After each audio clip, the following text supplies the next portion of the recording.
সরাসরি আপনার কাছে আসছি। বারবার লাগাতার একবার দুবার হলে হয় 2021 নির্বাচনের সময় যে কথা শুনেছিলাম, পঞ্চায়েতের আগেও সেই কথা, এখনো সেই কথা। যখন তখন যে কোনো জায়গায় পুলিশ রাজ্যের আইন শৃঙ্খলা অপদার্থতা, এত এত চোর, কারিগরি দুর্নীতি, তাদেরকে গ্রেপ্তার করতে না পারে, এগুলো নিয়ে এক ইঞ্চি একটা কথা শব্দ খরচ নয়, বরং সারাক্ষণ হয় সে কেন্দ্রীয় বাহিনী, না হয় বিএসএফ। কি বলবেন? সংসদীয় গণতন্ত্রে আমরা যেটা ফেডারেল স্টেট বলি, মৈত্রীর বন্ধনে আবদ্ধ আমাদের দেশ, সেইখানে যদি কোনো রাজ্যের মুখ্যমন্ত্রী এই কথা বলে থাকেন, সেটা কেন বলেছেন সেটা উনিই জানেন, এবং যারা শুনছেন, যারা হাততালি দিচ্ছেন, তারাই বলতে পারবেন। তবে আমার মনে আছে শেখ মুজিবুর রহমান বঙ্গবন্ধু যখন ডাক দিয়েছিল যে খুন্তি খাতা এই সমস্ত নিয়ে তোমরা গ্রামে গ্রামে সুদৃঢ় গণপ্রতিরোধ গড়ে তোলো, সেটা কিন্তু করেছিল এক স্বৈরাচারী শাসকের বিরুদ্ধে, অত্যাচারী শাসকের বিরুদ্ধে লড়াইয়ের অভিযান। আমি জানি না এই আহ্বানটা কার উদ্দেশ্যে বলা হচ্ছে। ভারত তো আমাদের দেশ, তার একটা স্টেট হচ্ছে গিয়ে পশ্চিমবঙ্গ।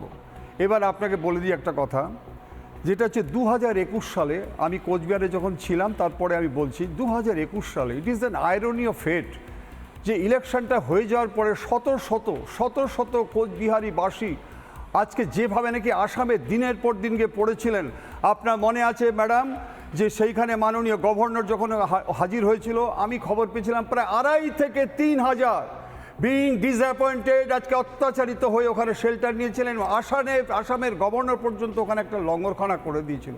ওরা বাঙালি নয়, ওরা আমাদের বাংলার নয়, ওদের কি অপরাধ ছিল? ওরা ভোট দিতে গিয়েছিল বলে তারা আজকে এত অত্যাচার করেছিল যে বাড়ি ঘর ছেড়ে মনে হচ্ছে যে স্বাধীনতার পরে 1947 আজকে বাংলাদেশ থেকে চলে আসছে।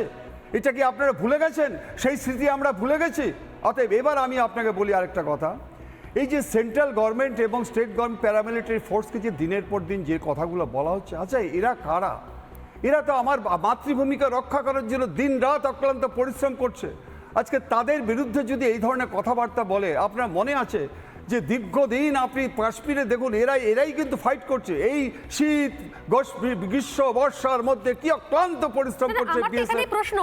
আজকে যদি এই ধরনের কথা বলে, ম্যাডাম আমি আপনাকে আরেকটা বলি, এবার আপনার শর্ট টাইম বলে বলছি, আপনার শেখ শাহজাহানের কথা বলছেন, এটা খুব হাস্যাস্পদ। আমার শেখ শাহজাহান তুমি আসছে, আমার বক্তব্য যেটা আমি আগে জিজ্ঞাসা করছিলাম যে বর্ডারে যারা কাজ করছেন তাদের বিরুদ্ধে মানুষকে বিষিয়ে দেওয়া, টেম্পটেড করা, উত্তেজিত করা, এগুলোর উদ্দেশ্যটা কি? যাতে কি এদেরকে মানে সরিয়ে দিয়ে, এদেরকে পরোয়া না করে আরো বেশি রোহিঙ্গা অনুপ্রবেশ এগুলো ঘটানো যেতে পারে, যারা পরবর্তীকালে কাজে লাগবে এই শেখ শাহজাহানদের।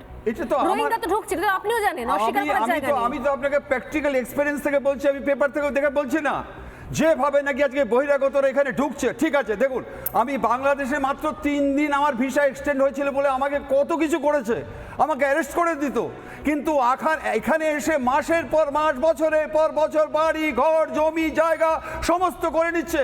আপনি আজকে বিএসএফকে বলছেন, কেন এই কথা বলছেন না যে 2000 কিলোমিটার 200 কিলোমিটার উপরে ফাঁকা জমি রয়ে গেছে, ওখানে সোর্স মেনটেন করে কিভাবে আজকে তারা ওখানে হারবারিং অফান্ডার করে আজকে শেল্টার নিচ্ছে দিনের পর দিন।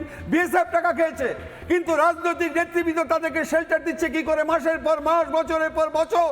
আপনি আজকে নদিয়া থেকে শুরু করে আজকে পেট্রাপোল বর্ডারগুলো গিয়ে দেখুন, যে জমি ছিল আজকে এক সময় 50,000 টাকা কাঠা, সেখানে আজকে 4 লাখ 5 লাখ টাকা কাঠা।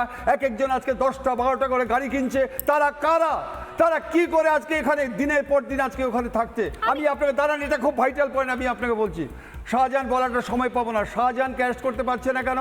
ক্যাঙ্গারুকে দেখেছেন জনগণ তার সন্তানকে পেটে কি করে লালন পালন করে রাখে, ঠিক সেইভাবে কিন্তু আজকে এই শাহজাহানকে লালন পালন করে রেখেছে। অতএব এখানে সেন্ট্রাল গভর্নমেন্ট করুক আর যাই করুক, বিএসএফ করুক বা যাই করুক, আজকে 12/2/2024 তারিখে হাইকোর্টে যে রিপোর্টটা যাবে, that will be the final. হয় সিবিআই যাবে, সিবিআই হলে ইডি, ইডি এনআইএ ঢুকবে। আমি সরাসরি